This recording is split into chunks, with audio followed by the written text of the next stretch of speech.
Hi guys, welcome back to Log Cabin Gaming, and today is a continuation video from the paintbrushing for beginners video that I did the other day. And what we're going to take, if you haven't seen it, go and see it. I'll put the link in the description and up here. But basically what we did in there is we took some Space Marines and applied a Zenithal highlight over it. So today what we're going to do is we're going to continue expanding on beginning airbrushing for beginners by a beginner, and I'm kind of learning to do new things on here as well. And we're going to kind of give one of those Marines an ultramarine finish to it. So we're going to take our airbrush and we're going to paint it blue and see how far we can get with it to make it look like an authentic ultramarine. So we're going to need a few things to start off with. You're going to need your Zenithal Marine to start off with. You're going to need the colours that I used was Talassar Blue, which is a GW contrast paint, and I also used a blue ink.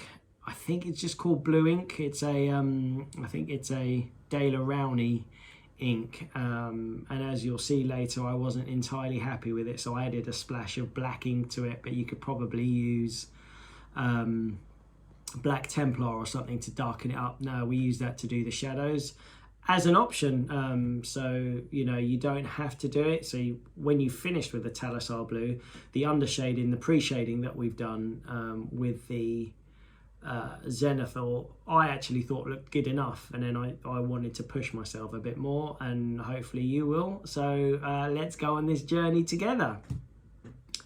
So to start off with, we are going to put some Talassar Blue into our airbrush. I'm not going to go through how I mix it and all that, because that's all in the previous starter video. So again, go and see that if you haven't seen it. But I did apply a bit of flow improver to this in the same way that I do with the inks, just to kind of give it take the sheen off it a little bit. So I started off spraying the entire mini with Talassar Blue. Now I did use my default compressor setting of about 30 psi, so I can use it. I prefer, at the minute as a beginner, I prefer to hold my model far away, especially when doing base coats, so I can see everything that I'm doing. So 30 psi is perfect for me because I can hold it far away, and then we get a nice even coverage because I can control the amount of paint coming through. I can see it, and then I can change it if need be. So started off giving the entire mini a full coat of Talassar Blue, just really thinly. Don't apply it all at once. Kind of do a really thin layer, move the model around, apply a bit more, move the model around a bit more, and if it's a bit patchy in certain places, you can always go back to it because at that point it's probably dry. When I finished with that, it looked pretty good. So like we did, all the Zenithal highlighting really helped out. And you can see here, just by applying Talassar Blue, the model looks pretty good already. And depending how fast you wanted to paint these, you could leave it here for all the shading and stuff and move on to edge highlighting. I'd be perfectly happy with that. But the whole point of this video series is that we kind of, as a beginner, we're kind of pushing our boundaries a bit more. So the next thing I did was I wanted to deepen the shadows that we've already got, and the Zenithal here really helps because as a beginner you don't always know where they are, but the Zenithal shows you kind of where the darker bits are. So all I did was then I took my blue ink and I put that in the airbrush, and like I said earlier in the video, I wasn't happy with the dark with the blue. I thought it was a bit too bright and it wasn't going to give me a bit of contrast against the Talassar Blue. So I added a drop of 2 of black ink, mixed it thoroughly, and then blasted the ink out of the airbrush because it came out kind of a light blue until it went to the dark thing. Don't hit your model with it straight away until you're confident that you've got the right colour coming out of your airbrush, because it will take a while to work its way down the cup, through the needle and out into the open world. So just make sure that you're blasting out the colour that you want before you hit the model. It's also worth noting at this point, I dropped for the first time ever my PSI on my compressor down to 20 or just below 20. Now, the reason for this is so I could bring the airbrush closer to the model and have it not just splurt everywhere and splurge and spider and do all that horrible stuff. So it meant I could really target where I was doing the shadows, because before we were doing a base coat, it didn't really matter how precise you were. Now we kind of want to follow the dark shadows left from the zenithal and just kind of reinforce them with this darker blue ink. So I went around all the models just hitting where the black was, and I applied a bit of shadow as well on the shoulder pads. Even though they weren't really dark, I have seen this on other models, so I thought, you know, other YouTubers' models, I thought that was a nice little touch. So I put the dark blue around the back of the shoulder pads, kind of back towards the backpack, to further enhance the shadows. And this is how it looked after the dark blue ink was applied.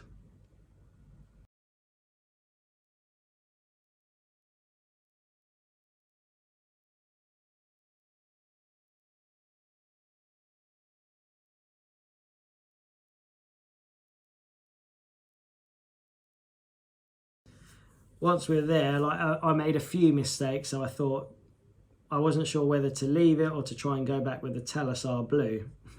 So I tried to correct a few things. It wasn't terrible. I should have left it, but because I had Telesar blue, it didn't really make a difference in the end, to be honest. It wasn't, like I said, it wasn't terrible. It wasn't what I was going for, but in the grand scheme of things, you can't really tell I've made a mistake. Because it was like lower down on his legs and stuff. So I had Telesar blue in the cup. So I thought, well, why not do the same trick that we did with the black ink, but in opposite. So I just added a bit of white ink, mixed it out so it came out nice light blue, and I just hit the top of his head, you know, the toes and the top of the jump pack or the backpack with this kind of lightened blue, just to give that more of an emphasis. Again, you don't need to do this. It was only because I was mucking about with it all and I had kind of the inks out. I thought, you know, why not? Let's try and push ourselves a bit more and feel comfortable doing a bit more stuff. So this is how the Marine looks like now. So all we've done over our Zenithal is we've applied Telesar blue. We've then gone over the already accentuated highlights even more with a dark blue ink to strengthen them and to give more volume. And the final step, which like I said you don't need to do, I just done the same, got my blue paint, my Telesar blue, added a splash of white to it, just to hit the top of the helmet and the toes and the backpack. And that's essentially it. That is our Marine base coated in really next to no time. And that is the beauty of the airbrush, using it as a tool. You know, we get these really nice results really quickly and easily that would just take forever to do with a brush, a traditional brush. And if we were doing a unit, you know, we'd have 10 of these guys done in, I don't know, 15 minutes, because the longest thing about airbrushing is the color changes and the cleaning. And if you're batch painting, you don't have to do any of that color changes or cleaning as often, because you're in a 1-to-1 ratio. When I'm doing one model on this video, it then suddenly becomes 10 times more efficient if I'm doing a unit of 10 and spraying 10 guys before I have to change colors. So that's it. There he is. A few minutes work and we've got this rather awesome looking Marine to start off with. So I'm going to leave the video there at the minute for this guy. I will continue to paint him, but it's not going to be using the airbrush, so I don't think it's very fair to put it on this video if you're here kind of looking for airbrushing. But what I will do is I will do a follow-up video to this on how I'm going to take him from our kind of blue base coated chap to a full tabletop somewhere in between tabletop and parade ready. It's going to be better than tabletop, but not quite parade ready in a few easy steps. But we'll do that on the next video. So thanks again for watching, guys. I hope you really enjoyed it. This was a lovely video to make because the filming just took no time at all. It was so quick, and hopefully you guys are getting some nice value out of these and just practicing with your airbrush. Just get that confidence and just do it, you know. Just get out there, get a few cheap models and get out there and make them look as best as you can. Thanks for watching, guys, and we'll see you on the next one.